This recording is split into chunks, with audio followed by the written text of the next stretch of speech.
Hello everyone, welcome to smart study with Anu. I hope आप सभी बहुत अच्छे होंगे और अपनी प्रिपरेशन भी अच्छी तरीके से कर रहे होंगे। इन सेशंस में हम सीटेट के लिए सीडीपी के इम्पॉर्टेंट क्वेश्चंस डिस्कस कर रहे हैं जो पिछले सालों के एग्ज़ाम्स में आए हुए हैं। तो आइए सेशन शुरू करते हैं। सेशन शुरू करने से पहले आप चैनल को ज़रूर सब्सक्राइब कर लें और अपने दोस्तों के साथ शेयर भी करें। ये क्वेश्चंस एग्ज़ाम में आ चुके हैं, इसलिए आपके लिए बेहद इम्पॉर्टेंट हैं, जिससे आपकी एक अच्छी समझ बन जाएगी कि आपके एग्ज़ाम में कैसे क्वेश्चंस पूछे जाते हैं।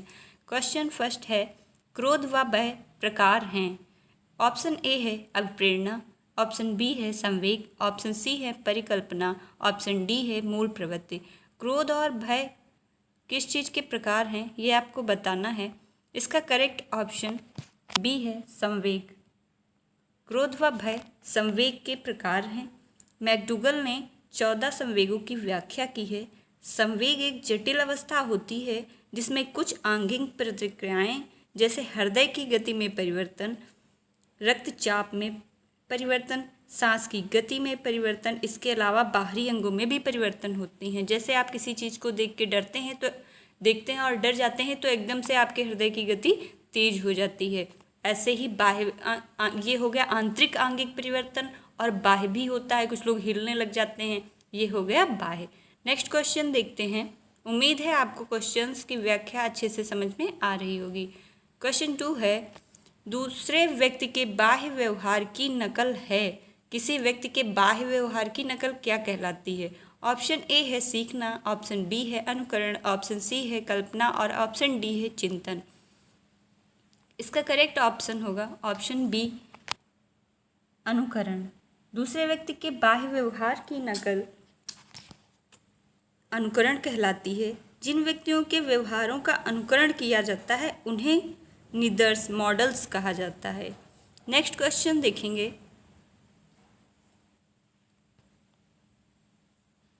क्वेश्चन 3 है, यदि पूर्व ज्ञान व अनुभव नए प्रकार के सीखने में सहायता करते हैं तो उसे कहते हैं। अगर आपके पूर्व में अर्जित किया हुआ ज्ञान आपके ज्ञान और अनुभव आपके नए प्रकार के सीखने में सहायता करते हैं तो उसे क्या कहते हैं। ऑप्शन ए है नकारात्मक प्रशिक्षण स्थानांतरण, ऑप्शन बी है प्रशिक्षण स्थानांतरण, ऑप्शन सी है सीखना, ऑप्शन डी है सकारात्मक प्रशिक्षण स्थानांतरण। अगर आपकी पुरानी सीखी हुई चीज़ें, आपके अनुभव, आपका ज्ञान आपके नए सीखने में अगर आपका मदद कर रहा है तो यह धनात्मक प्रशिक्षण स्थानांतरण कहलाएगा। इसका करेक्ट ऑप्शन है डी सकारात्मक प्रशिक्षण स्थानांतरण। धनात्मक कहिए या सकारात्मक कहिए, एक ही बात है। आइए नेक्स्ट क्वेश्चन देखते हैं। सीखी हुई बात को स्मरण रखने या पुनः स्मरण करने की सफलता को कहा जाता है। आपने जो बात सीखी है और आप उसे पुनः याद कर रहे हैं, पुनः स्मरण करने की कोशिश कर रहे हैं और नहीं कर पा रहे हैं तो इसे क्या कहेंगे। ऑप्शन ए है कल्पना, ऑप्शन बी है स्मृति, ऑप्शन सी है विस्मृति, ऑप्शन डी है ध्यान। अगर आप किसी बात को पुनः याद कर रहे हैं और नहीं कर पा रहे हैं तो इसे कहेंगे विस्मृति। करेक्ट ऑप्शन सी है। नेक्स्ट क्वेश्चन देखते हैं। कोहल वर्ग का सिद्धांत निम्न में से किस विकास से संबंधित है। कोहल वर्ग को आपने ज़रूर पढ़ा होगा, अगर नहीं पढ़ा है तो ज़रूर पढ़ लें। इसी चैनल पे आपको कोहल वर्ग के सिद्धांत की पूरी थ्योरी अच्छे से मिल जाएगी, आप पढ़ सकते हैं, समझ भी लेंगे। ऑप्शन ए है भाषा विकास, ऑप्शन बी है नैतिक विकास, ऑप्शन सी है सामाजिक विकास, ऑप्शन डी है शारीरिक विकास। तो कोहल वर्ग ने किस विषय में अपना सिद्धांत दिया है आप अच्छे से जानते होंगे।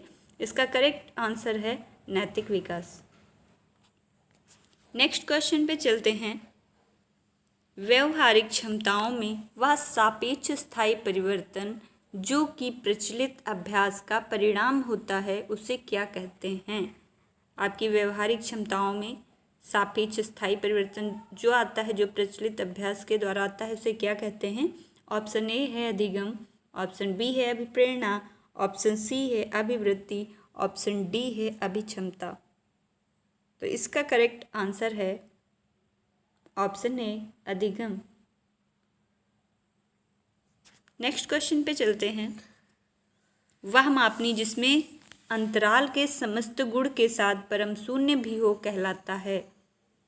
ऑप्शन ए है नामित मापनी, ऑप्शन बी है क्रमसूचक मापनी, ऑप्शन सी है अंतराल मापनी, ऑप्शन डी है अनुपात मापनी।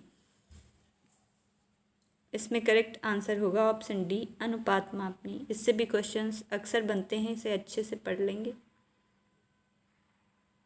नेक्स्ट क्वेश्चन है ध्यान को केंद्रित करने की आंतरिक दशा क्या है। ध्यान को केंद्रित करने की आंतरिक दशा क्या है। आंतरिक दशा से आप समझते हैं जैसे कोई बच्चा आपकी क्लास में बैठा है और आप कुछ बता रहे हैं, कुछ समझा रहे हैं और वो नहीं समझ रहा है, उसका ध्यान इधर उधर दूसरी बातों में है, तो उसका ध्यान किस तरह आप उसको अपनी तरफ केंद्रित कर सकते हैं, या जो बातें बता रहे हैं उसमें ध्यान लगाने के लिए क्या होना जरूरी है। ऑप्शन ए है अवधि, ऑप्शन बी है नवीनता, ऑप्शन सी है रुचि, ऑप्शन डी है आकार। अगर आप उसके इंटरेस्ट की चीज़ें बता रहे हैं और जिस चीज़ में उसे इंटरेस्ट है वो सब्जेक्ट पढ़ा रहे हैं तो वह ध्यान से आपकी बातों को सुनेगा। इसीलिए रुचि ध्यान को केंद्रित करने की आंतरिक दशा है। उम्मीद है आपको क्वेश्चंस अच्छे से समझ में भी आ रहे होंगे। नेक्स्ट क्वेश्चन है शिशु का अधिकांश व्यवहार आधारित होता है। जो छोटे से बच्चे होते हैं, छोटे शिशु होते हैं, उनका अधिकांश व्यवहार किस पे आधारित होता है। ऑप्शन ए है मूल प्रवृत्ति पर, ऑप्शन बी है नैतिकता पर, ऑप्शन सी है वास्तविकता पर, ऑप्शन डी है ध्यान पर। तो इसमें करेक्ट आंसर है ऑप्शन ए मूल प्रवृत्ति पर। छोटे जो बच्चे होते हैं उनका अधिकांश व्यवहार मूल प्रवृत्तियों पर आधारित होता है। नेक्स्ट क्वेश्चन देखते हैं।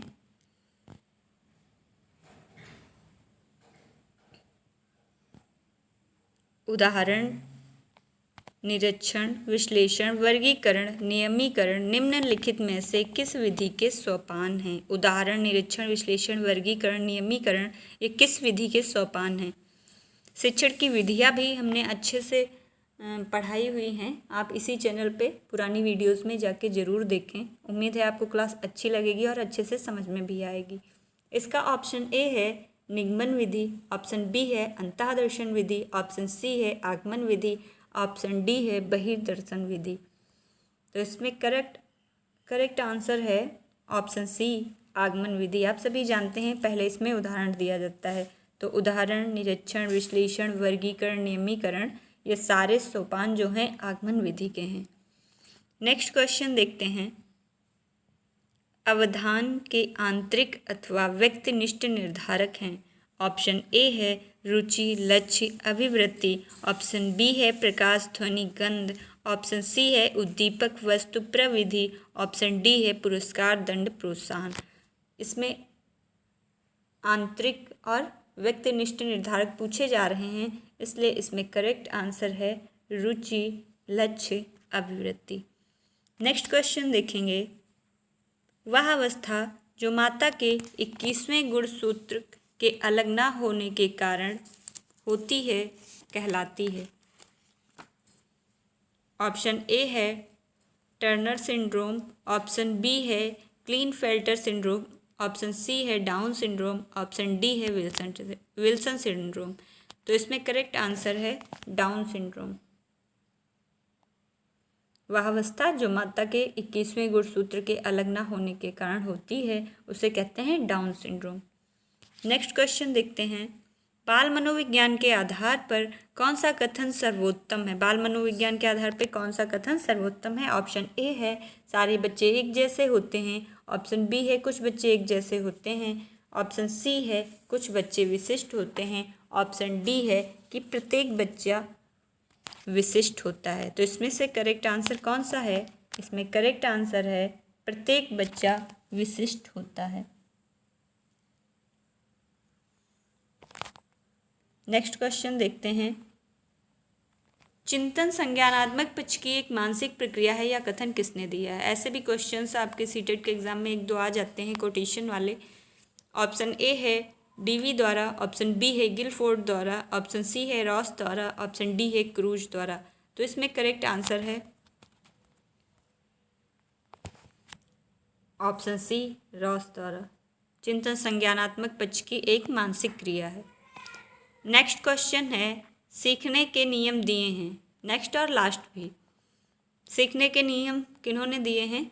ऑप्शन ए है पावलाव ने, ऑप्शन बी है कोहलर ने, ऑप्शन सी है थार्नडाइक ने, ऑप्शन डी है वुड ने। ये आप सभी जानते होंगे, इजी क्वेश्चन है। Option C Thorndike. सीखने के नियम थार्नडाइक ने दिए हैं। उम्मीद है आपको ये सेशंस अच्छे लग रहे होंगे और समझ में भी आ रहे होंगे, क्योंकि ये आपके लिए बहुत ज़्यादा इम्पॉर्टेंट हैं। इसलिए चैनल को भी सब्सक्राइब करें और अपने दोस्तों के साथ ज़रूर शेयर करें। कमेंट में ज़रूर बताएं कि आपको ये सेशंस कैसे लग रहे हैं। Thank you.